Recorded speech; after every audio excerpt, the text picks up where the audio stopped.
सत सत नमन करो आओ भक्तों, माँ की महिमा अगम अपार। सत सत नमन करो आओ भक्तों, माँ की महिमा अगम अपार। जो भी शरण में आए माँ की, माँ करती उसका उद्धार। सत सत नमन करो आओ भक्तों।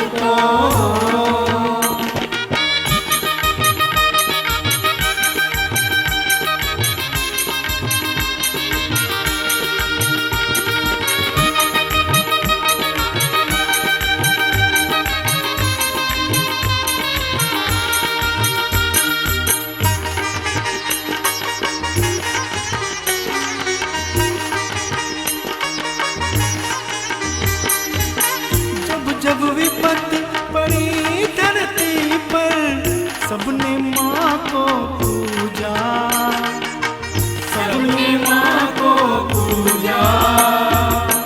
माँ ने अपने दिव्य ज्ञान से संकट दूर भगाया, संकट दूर भगाया। याज्ञवल्क्य और व्यास ऋषि को साप समूह